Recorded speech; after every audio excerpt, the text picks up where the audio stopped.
இன்றைய தேவ பிரசன்னம். கர்த்தருக்கு பிரியமான தேவனுடைய பிள்ளைகளே, இந்த நாளில் இன்றைய தேவ பிரசன்னத்துக்குள் பிரவேசித்து கர்த்தருடைய வேத வசனங்களை நாம் தியானிப்போம். ஆமென். சங்கீதம் 60 அதிகாரம் 11, 12 ஆகிய வசனங்களை நாம் வாசிக்க கேட்போம். ஆமென். இக்கட்டில் எங்களுக்கு உதவி செய்யும். மனுஷனுடைய உதவி விருதா. தேவனாலே பராக்கிரமம் செய்வோம். அவரே எங்கள் சத்துருக்களை மிதித்து போடுவார். ஆமென். கர்த்தருக்கு பிரியமான தேவனுடைய பிள்ளைகளே, நீங்கள் அறிந்து கொள்வது என்ன? நீங்கள் எப்படி இந்த பூமியிலே உங்களுடைய ஜீவனை காத்துக்கொள்வது? எங்கு பார்த்தாலும் ஒருவருக்கு விரோதமாய் ஒருவர் எழும்பி யுத்தம் செய்து கொண்டு ஒவ்வொருவரும் தன்னுடைய ஜீவனை எப்படி காத்துக்கொள்வது என்ற நிலையில் இருக்கிறார்கள். அப்படிப்பட்டதான உலகில் நாம் வாழ்ந்து கொண்டு இருக்கிறோம். ஒரு இடத்தில் இலவசமாக ஒரு பொருள் கொடுக்கிறார்கள் என்றால் கூட்டமே அங்குதான் இருக்கிறது. அங்கே நடக்கும் சண்டைகள் மிகவும் கொடியதாய் காணப்படும். ஆமென். அப்படிப்பட்ட இந்த பூமியிலே ஒவ்வொருவரும் தன்னுடைய ஜீவனை காக்க பயத்தோடும் நடுக்கத்தோடும் வாழ்ந்து கொண்டு இருக்கிறோம். ஆமென்.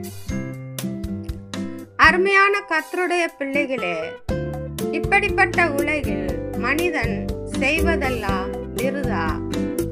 மனிதனை படைத்த தேவன் அவனை வழிநடத்த அவர் போதுமானவராய் இருக்கிறார்.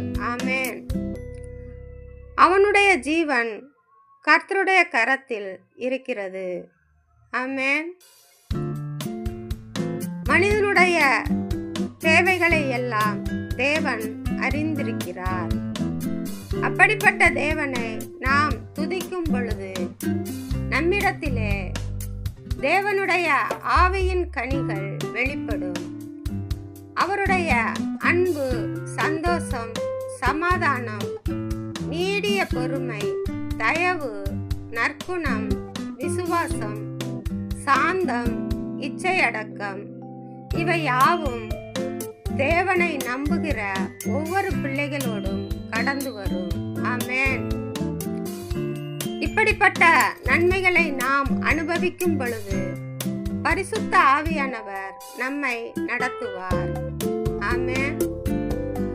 அவர் தம்முடைய பிள்ளைகளின் தேவைகள் அனைத்தையும் பரத்திலிருந்து சந்திப்பார். தேவனை நம்புகிற பிள்ளைகள் உண்மையும் உத்தமமுமாய் நடக்கும் பொழுது மனிதனை குறித்து கவலைப்பட வேண்டாம். மனிதன் செய்வது எல்லாமே விருதா. கர்த்தருடைய பிள்ளைகளாய் இருக்கும் ஒவ்வொருவருக்கும் தன்னுடைய ஜீவனை குறித்து பயமில்லாமல் வாழ்க்கை பயணம் செய்யலாம். ஆமென்.